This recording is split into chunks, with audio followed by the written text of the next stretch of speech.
Hello, everyone. This is the Mgtow Cowboy. Greetings and salutations. This evening, I want to have a chat with you guys, and I want to talk about a growing trend here in the United States. Really, this is a growing trend all over the world, including Latin America, Africa, East Asia, everywhere. But yeah, the consumption of these drugs that I'm going to be talking about have been increasing worldwide, but they have definitely their use have definitely saturated the Western world. And of course, I'm talking about none other than SSRIs. I'm going to talk about what SSRIs are, a little bit about their development, a little bit about the science, the neuroscience behind it, a little bit about its trend, its I don't want to say its trendiness or its increase in consumption, and then lastly, I'm going to sort of end with a critique. So in a way, this video is to serve as a general critique of SSRIs. Okay, so to start, I would say that I've been thinking about this issue for a while, but I wanted to do some research on the subject before putting my opinion out there, and I've been able to do some of that research, and yeah, I wanted to present that information to you guys today. So my basic hypothesis, my basic idea is that SSRIs are they're a modern medication that helps some people. However, there's growing evidence to show that they also don't help a lot of people that take them, and that in fact they may, not may. There's enough evidence now to show that they absolutely do hurt some people that take them. So, but there's a money interest, and so that maybe we should address this, on like a national level or something like that. That's that's the idea. And then also I'll touch on who takes them. Okay. So to start, I'm talking about SSRIs. That's an acronym. It stands for Selective Serotonin Reuptake Inhibitors. They go by many names. Let's see. In my cursory research, there's a couple. There's what is it? Ritalin, Prozac, Zoloft, Lexapro, Cymbalta, Paxil. I'm sorry, I can't even remember all of them. They go by many names, but it's a whole family. It's a whole class of drugs that. Again, there's selective serotonin reuptake inhibitors, and what is that? So in the '60s, in the late '60s, and in the '70s, neuroscientists, researchers in neuroscience, together with psychologists, psychoanalysts, they started to formulate a couple of ideas concerning how to treat depression, and they came up with what's it called? I think it's called the. Just look this up. It's fresh in my mind. The depression hypothesis theory, or the. I'm sorry, I forget what I can't recall. I can't recall what it's called. It's the depression hypothesis theory, I think is what it's called, and the basic idea is that when your body is when your mood is elevated, when you're feeling good, there is an excess or buildup of serotonin in your brain, and this has been observed. And so the basic idea is that if some people are experiencing depression, if we can just figure out a way to flood their brain or to increase the levels of serotonin in their brain, then they'll be happy. And so these selective serotonin reuptake inhibitors, this entire class of drugs, was first developed in the '70s. And the idea is that they want to treat depression, and they want to do it by influencing the amount of serotonin in the brain, essentially by increasing the amount of serotonin in the brain. And it works something like this. I'm no scientist, but so it works something like this. In your brain, there are these. They're called synapses. So there's these. In your brain, there are these connections between neurons, and they communicate with each other using chemicals. And one of the chemicals that they use to communicate with each other is serotonin. And when you're happy, serotonin is released. However, your brain does not just your body does not allow the serotonin to just stay in the I think it's called the synaptic cavity. So the neurotransmitter serotonin is it's when you're feeling good, it's released, but then your body sort of puts it away, if you will. Like imagine something falling out of your pocket, you pick it up and put it back in the pocket. Your body reuptakes it, if you will. It picks it back up and puts it away.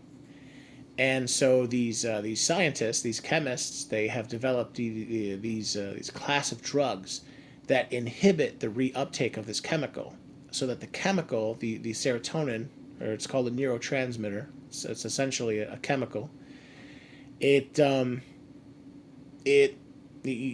take these pills, you take these drugs, and your body releases the serotonin, but when you take the pill, you take the drug, it disallows or it inhibits your body to pick it up and put it away. So then the serotonin stays in the synaptic cavity, and the idea is that this increase, this excess of serotonin in your brain, will make you happy if you're feeling depressed. And that's all well and good, but it turns out. So again, this started in the 70s. And so now at this point, we literally have decades and decades of research to observe, and then to make from these observations we can make further hypotheses and figure out what's going on. And what does seem to be the case is that yes, these selective serotonin reuptake inhibitors are from going forward. I'm just going to call them these anti-anxiety and antidepressants. I'm going to call them antidepressants. These antidepressants do work for some people, and that's great. That's great. I remember listening to Professor Jordan Peterson. He was talking about how he is a clinical psychologist, and he said, absolutely, some of his patients have been helped with SSRIs, and if you're feeling really, really down, months, weeks turn into months turn into years, and you're just feeling down all the time, you might want to try them. And I understand that. I've never tried them. I don't think I need them. But yes, essentially the message is some people absolutely do benefit from them. That being said, I want to start talking about how I also think that a lot of people, possibly the majority, in fact, I think the majority of people that are on them probably should not be on them, and that they're bad. And I'm going to explain why. And so the idea is, so there's a growing body of evidence to show that there are negative, what's the word I'm looking for? There are varying degrees of negative side effects associated with the consumption of these antidepressants. Some of them are minor, some of them are severe. They could, for example, just a couple off the top of my head, a very minor negative side effect is you might have dry mouth, right? Oh, that sucks. Who wants dry mouth? I don't know anyone who wants that. But there are other side effects that are much, much worse. For some people, it affects their sleep, so they cannot get a good night's sleep. For some people, they claim that it kills their libido. Some women have claimed that it completely takes away their ability to experience orgasm. Some people have said that it sort of takes away. It's sort of like it levels you out, like you feel almost empty, like you're almost absent of emotion, almost like it turns you into a zombie or something. I don't know. I don't know. Some people have claimed. Well, I say claimed that we have decades of evidence to show that this is essentially true.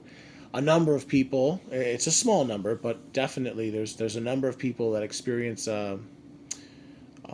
suicidal thoughts and thoughts of hurting hurting hurting other people and hurting themselves. And in fact, this is a good moment to interject the idea that I remember learning that I I think it's every single one. In fact, if anyone wants to do the research and find out, text me back or write me in the comment section. I believe every single mass shooter, all these school shooters, all these mass shootings, these school shootings, whatever, Sandy. Oh, I'm sorry, I'm not going to say it. I'm sorry, I'm not going to mention specific incidents. You guys can look them up. All these mass shootings here in the United States, where kids, mostly boys, they go to school with guns and they shoot up the place. I believe every single one of them were on SSRIs. Some, some chemical drug, in their brain, making them go crazy. And I also believe the vast majority of them did not have a father in the home. So you mix those, that cocktail, that combination of not having a father and being on, heavy narcotics or, these head meds, they drive some people crazy. So, and then I want to finish up with the idea. That there's a lot of money involved in this. So, this is a growing trend. The consumption of these drugs is a growing trend. It's what was it? I remember learning right now, just over 1 out of every 10 Americans is on a SSRI. The vast majority of them are women. But it's growing everywhere. I think it's like, I don't know, I think it's like 8 million Canadians are now on them.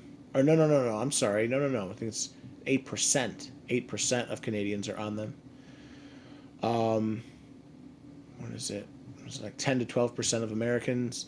And the rates are rising all over the world. Now, yes, this is a problem mostly in the Western world, but in Latin America and Africa, East Asia,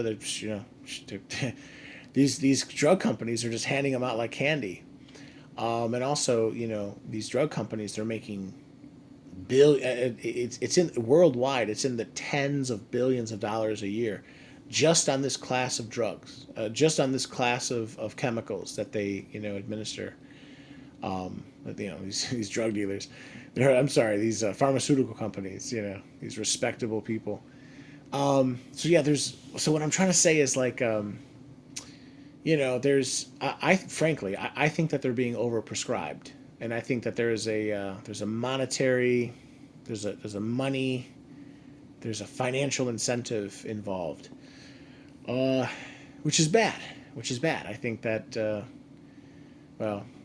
I think essentially that they're overprescribed, and it's all about the money. And these drug reps go around and they go and meet with the doctor and say, we got a new drug, for you to push. And then these doctors get paid, everyone gets paid, and I'm literally talking about tens of billions of dollars a year. So anyway, I mean, that's basically it. I just wanted to make this video to recap. There are these drugs. They're called SSRIs, or selective serotonin reuptake inhibitors. They're extremely powerful mood-altering chemicals that affect your body. And the sheer number of people taking them across the world has been growing.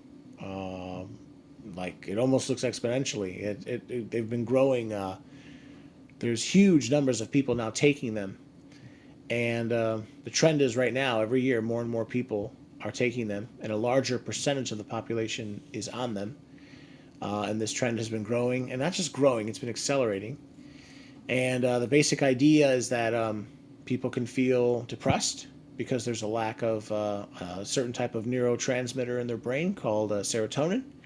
And this chemical that they take, it stops the body from putting the chemical away. And so the chemical stays in your brain between your neurons, it's called the synapse, the synaptic cavity.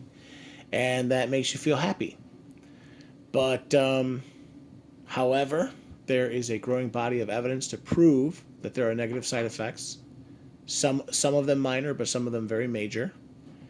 And unfortunately, in my opinion, there is a financial incentive to push them, maybe more so than they ought to be pushed.